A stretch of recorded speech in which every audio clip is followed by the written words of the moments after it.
welcome back. So in the previous video, if you remember, we talked about the theta notation.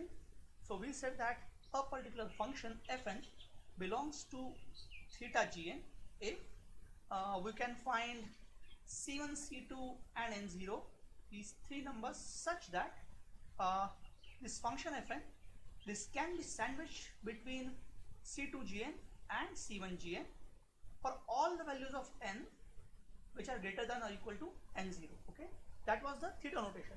So this function fn, it belongs to theta gn if gn can be the tight upper bound as well as tight lower bound. Okay, so now we are going to change things a bit and we are going to talk about the big O notation. Okay, so we are going to say that if I give you a function gn and I'm trying to find all the functions that belong to big O of gn, then it will be a set of all functions fn such that if I can find a constant c and n0 such that, okay, such that if I take this function fn, okay, then this function fn is always going to be less than or equal to a constant multiplied by gn. Okay, and all of these things, they have to be non-negative. Okay, and this should be true for all the values of n greater than or equal to n0. Okay, so the definition of big O is quite similar to theta, if you notice. So we have taken only this part of the theta definition and ignored the lower bounding part. Okay, that's how the big O differs. Okay, so with this definition we can understand that if f of n belongs to theta of gn, well, then it implies that f of n also belongs to big O of gn. Okay, but the other way is not true. Okay, so we'll see one particular example. Okay, but before that, in previous example we had shown that fn n cube plus 5n plus 2, it belonged to theta of n cube, and that's why we can also write that the function n cube plus 5n plus 2, okay, if this is my function, this particular function, it belongs to big O of n cube. Okay, now let's try to have an example where we will have a function that belongs to the big O of gn, but it does not belong to theta of gn. Okay, so what I'm going to do is I'm going to have function, let's say my fn is going to be n square and my gn is going to be 2 raised to n. Okay, so let's see what happens for various values of n. So n equal to 0, 1, 2, 3, 4, 5, 6, 7, 8. Okay, let's see how much we can write. So if I write the value of n square, 0 square is 0, 1 square is 1, then 4, 9, 16, 25, 36, 49, 64.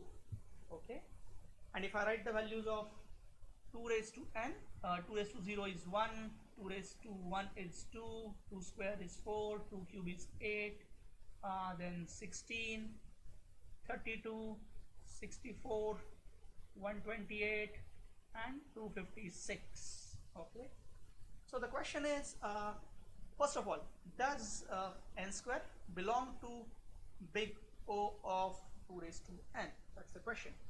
So let's ask the question, can I find out value of c and n0 such that after that particular n0 my function gn will always be greater than or equal to fn multiplied by a constant c. Okay, so if you notice that n square grows far slower as compared to 2 raised to n. Okay, so just think about this. If I take 2 raised to n and from that I subtract n square, what is effectively happening is that I am taking 2 raised to n by 2 multiplied by 2 raised to n by 2 and from that I'm subtracting n multiplied by n, right? So if I can show that 2 raised to n by 2 is always greater than n after certain value of n0, then effectively I have shown the required thing. Okay, so for example, if you note that 2 raised to, let's say, 6 is 64. Okay, and let's say the value of n is 6. Okay, so 2 raised to n by 2 would be 2 raised to 3, which is 8. Okay, and in this case 2 raised to n by 2, that is 2 raised to 3, 8 is greater than n. Okay, and after this what is going to happen is that every time you increase the value of n, so you move n to the next value, so now value of n becomes 7, then this value is going to increase far more, because the value of n here is going to grow by only 1. Okay, and that's the reason that 2 raised to n by 2 will always be greater than n when I say that n0 is 6. Okay, so if I put n0 equal to 6, in that case 2 raised to n by 2 is always greater than n. If that's true, then this result is always going to be positive, which means that this is always going to be positive, which means that I can say that for c equal to 1 and say n0 equal to 6 or n0 equal to 6, well, this particular result is going to be true. So I can say that yes, my function n square, it belongs to big O of 2 raised to n. Okay, but you can notice that this function 2 raised to n, it cannot be a lower bound for n square. Okay, so if you just reverse this subtraction, so think about this, n square minus some constant multiplied by 2 raised to n. Okay, so as you go for higher and higher values of n, it's not possible to have a positive result here. Okay, and for the same reason that 2 raised to n by 2 is greater than n